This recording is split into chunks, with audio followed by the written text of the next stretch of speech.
The hell?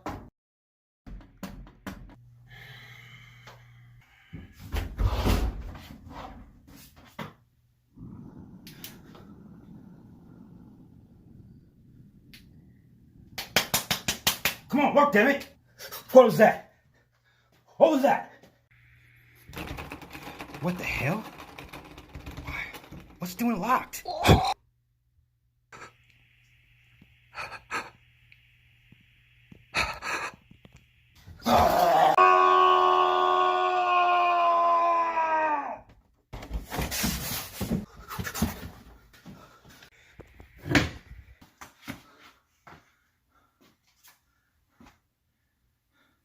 Oh, my aching head. How'd I get here? What the hell happened? Weren't you supposed to be on a date?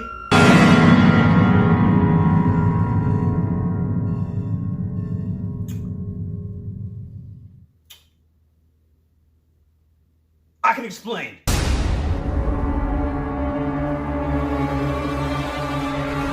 The Conjuring, The Devil Made Me Do It. So The Conjuring Made Me Do It is the third movie in the franchise, also the first movie to be directed without James Wan. It's directed by Michael Chaves, and this film stars Patrick Wilson, Vera Farmiga. They both return on their roles as Ed and Lorraine Warren. And the Warrens investigate a murder that is maybe linked to demonic possession, as this marks the first time a murder suspect has claimed demonic possession as a defense. And we have the movie, The Conjuring, The Devil Made Me Do It. Now, this is a crazy story. Like, in 1981, a guy named Ernie Johnson has killed his landlord. I think his name was Bruno, or Bruno. Oh, wait. The character's name was Bruno in the movie, but in real life, his character's name was Bono. He killed his landlord, Bono, and he pleaded not guilty in the U.S. court of law.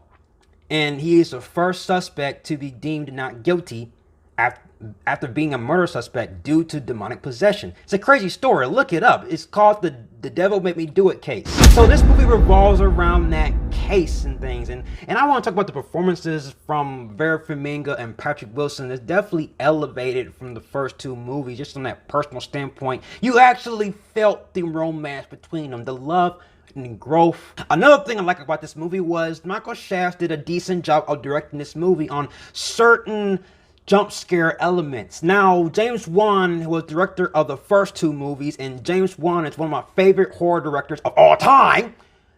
So I absolutely love The Conjuring and The Conjuring 2 because James Wan is able to utilize jump scares that normally other directors can't really do. He's able to switch up the jump scares, and he's also able to subvert your expectations on the jump scares. How's that possible? But this movie had higher stakes. You actually felt the scale and the scope is much more elevated because these characters, Vera Farmiga and Patrick Wilson, they're not the same character that you're used to.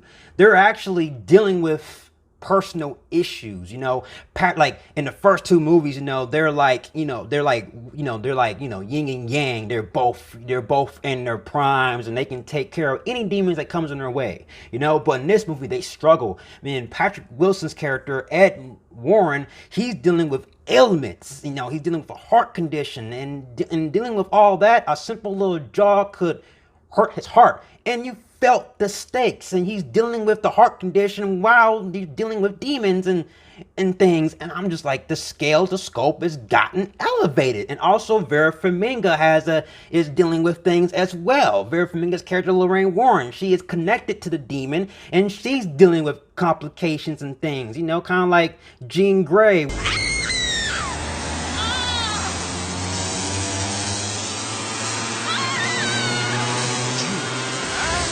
You all right? What are we up against? I'm fine, Scott. But Michael Chaves did a good job of utilizing the tension as well. Like, you felt the tension within the characters, you felt the tension within the plot. And going into this movie, I thought that, I wasn't like going in to like hate it or anything like that. I was a little skeptical because Michael Chaves, he directed La Llorona, and I reviewed that movie on my channel, I think a couple of years ago, and therefore I didn't really care for that movie. Now, from a directing standpoint, he did a decent job revolving around the jump scares, but most of the jump scares was in the cliche in that movie.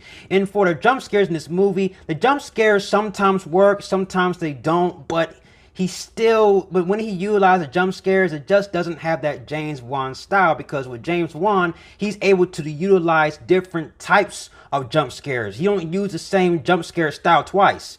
But Michael Shavs, he used multiple jump scares the same way throughout this movie, and it kind of gets you out of the jump scare because you're kind of expecting the jump scare before it happens. So I would say on a stylistic level, the movie is not as stylistic as the first two movies, but Michael Shavs did a decent job. And also, Patrick Wilson's character, he takes a step back in this movie. It's Vera Farmiga, baby. Vera Farmiga, I felt like in this movie had like a bigger role than she did in the first two movies, because in the first two movies, I will say like the Vera Farmiga's character and Patrick Wilson's character had like a good balance between the two, where like yin and yang, where they're practically working together as a team. But Patrick Wilson's character in this movie is dealing with ailments. He's dealing with heart conditions and heart problems, so he had to take a step back. He can't really operate like he used to in this movie. So now Vera Farmiga got to step up to the plate. And you felt the stakes in this movie. It got higher, it got elevated. But also, that leads into some of the particular flaws in this movie that I have to point out. Like, yeah, this movie was good, but not as good as the first two movies due to the story elements of it. Like the first part of the movie revolves around Ernie Johnson. Like the first part, I like it. It was interesting. It had good jump scares revolving around that plot, but that is not the primary focus of this movie. Now, all three of the Conjuring movies are based off of true stories, but the whole entire movie is not particularly based off that story.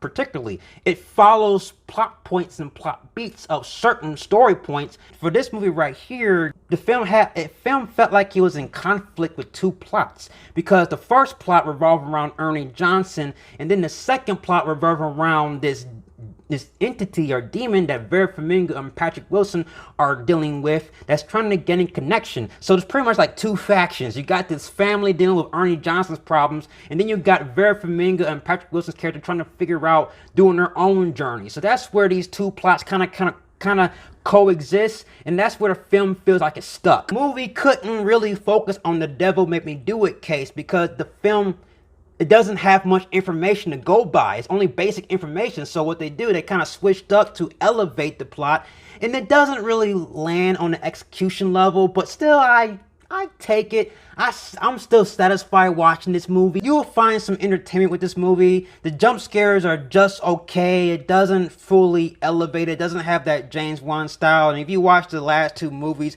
back to back and then watch this movie, you can definitely notice the stylistic choices are much different in a drastic kind of way. So definitely, I'm going to have to give The Conjuring, The Devil Made Me Do It, a Christian Bale Batman. This is a good movie. I found myself enjoying it. So that's my review of The Conjuring, The Devil Made Me Do It. Have you seen it?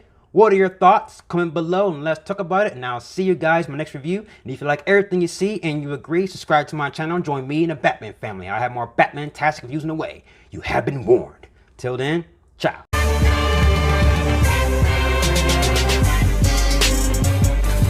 Holy mackerel.